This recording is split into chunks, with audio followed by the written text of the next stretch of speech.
Kemerdekaan itu menandai bahwa kita memiliki hak untuk bisa tinggal di negeri ini dengan perasaan bebas.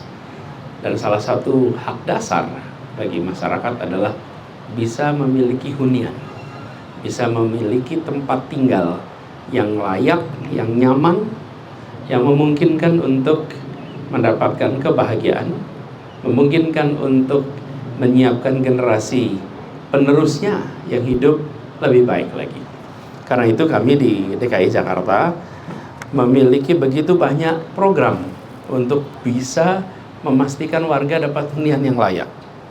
Program-program ini itu memiliki variasi yang cukup tinggi, dari mulai penyediaan rusunawa, penyediaan rusunami, ada kemudian penataan kampung, karena ini pemukiman rakyat, penataan kampung, ada juga pembangunan hunian TOD, dan lain sebagainya. Nah, program-program ini semua berjalan sebagai inisiatif dari pemerintah untuk memastikan bahwa masyarakat memiliki kawasan tinggal yang layak. Nah, program itu kemudian sekarang diintegrasikan menjadi sebuah kesatuan. Sebagaimana juga transportasi umum. Apakah dari dulu Jakarta punya transportasi umum? Punya. Tapi berjalan sendiri-sendiri. Nah, DKI punya banyak program untuk masyarakat. Dari dulu ada. Bahkan kita, selama kami bertugas di Jakarta hampir 5 tahun ini pun programnya banyak. Nah, sekarang dari pengalaman kami selama beberapa tahun ini, terasa bahwa program-program ini harus berada di dalam satu payung terintegrasi, tidak sebagai program yang berjalan sendiri-sendiri. Karena itulah kemudian ini diintegrasikan ke dalam sebuah sistem yang kita sama-sama sebut sebagai namanya JAK Habitat. Dan ini memiliki pesan sama seperti dulu ketika kita menggabungkan transportasi umum yang banyak itu dengan satu kata kunci, integrasi. Ini pun begitu, integrasi di dalam suplai kebutuhan untuk rumah tinggal bagi warga. Saya apresiasi kerja teman-teman semua dalam hal ini, dan pemilihan JAK Habitat ini juga memiliki makna bahwa JAK tentu saja kita tahu ini adalah Jakarta, dan habitat adalah tempat di mana makhluk hidup bisa tumbuh berkembang sesuai dengan kodratnya. Itulah yang disebut sebagai habitat. Nah, kita ingin Jakarta, hunian-hunian yang disiapkan oleh masyarakatnya adalah hunian yang memungkinkan untuk keluarga dan individu tumbuh, berkembang, dan meraih kebahagiaannya. Itulah gagasan dibalik penamaan JAK Habitat. Lalu logonya menarik nih, karena ini JAK Habitat. Di tengahnya ada A semua nih, panah ke arah atas. Ini sebuah lambang hunian bersusun. Mana para perancangnya nih? Boleh berdiri perancang-perancang ini. Nah, kita beri tepuk tangan untuk para perancang-perancang ini semua. Terima kasih. Terima kasih teman-teman. Ini inspirasinya dari rumah tradisional kampung di Wairebo di Manggarai Barat yang bernama Baruniang. Rumah-rumah seperti ini. Dan bersusun 3. Ini kalau lihat JAK Habitat ini susun 3. Artinya Jakarta ke depan huniannya harus vertikal. Kita harus naik ke atas. Tidak bisa lagi kita melebar. Kenapa? Lebarnya Jakarta nggak bisa ditambah. Ya, ukurannya Jakarta tuh 600 km persegi. Nggak bisa ditambah tuh. Tapi kalau naik ke atas, kita masih punya ruang.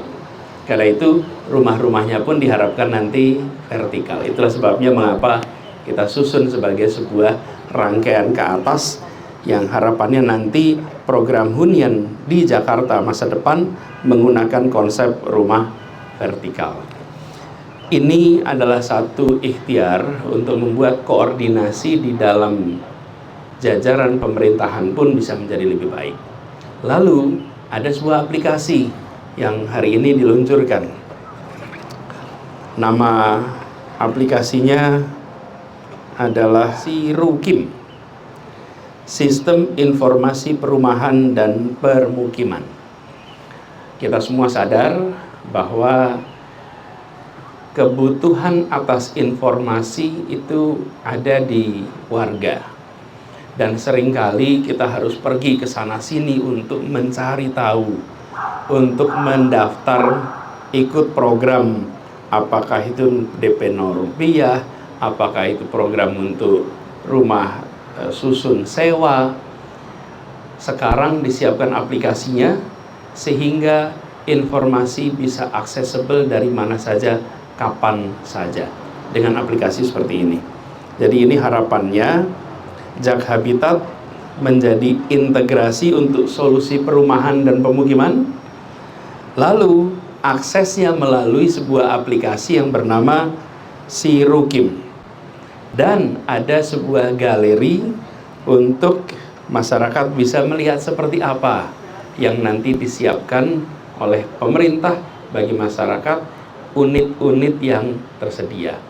Nah, karena selama ini banyak pembicaraan di luar adalah soal DP 0, seakan-akan program di DKI itu hanya DP 0, padahal programnya ada banyak.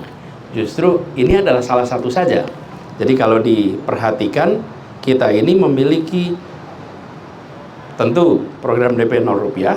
Yang kedua adalah program penataan kampung. Dan penataan kampung ini sebenarnya kalau dilihat luar biasa.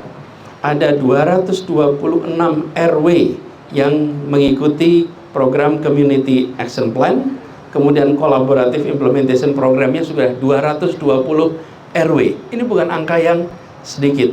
Kemudian kampung susun itu juga dibangun baik di Bayam, Kunir, ex Bukit Duri, akuarium.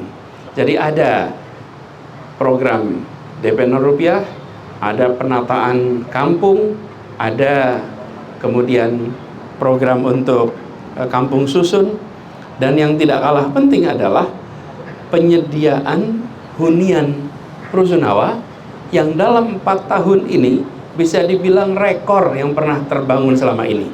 Terbangun 33 tower dalam periode 2018 sampai 2022. Membangun 33 tower dalam periode 4 tahun itu adalah kerja yang luar biasa. Kita pantas beri tepuk tangan untuk semua yang terlibat. Dan berhasil dibangun dari situ 7.419 unit yang tersedia oleh masyarakat. Nah, kami perlu sampaikan ini dalam kesempatan sekarang supaya warga Jakarta menyadari bahwa pemerintah provinsi lewat dinas dan lewat BUMD bekerja untuk menata kawasan lewat CIP, CAP, menata rumah kampung susun yang beberapa tadi saya sampaikan, menyiapkan rusunawa 33 tower dibangun dalam 4 tahun, dan menyiapkan program DP 0 rupiah yang alhamdulillah sudah terbangun 3.060 unit yang nanti akan diresmikan paling akhir nanti 7 September di Pondok Kelapa dan Cilangkap. Jadi nantinya Bapak Ibu sekalian, masyarakat bisa melihat dari Jak Habitat itu ada unsur di dalamnya. Tidak sebagai program yang lepas sendiri-sendiri, tapi sebagai program yang terintegrasi. Dengan begitu nanti masyarakat bisa mengetahui persis bahwa uang pajak yang selama ini disetorkan adalah kembali dalam wujud penataan lingkungan, pembangunan perumahan, dan juga penyiapan kawasan-kawasan yang terjangkau.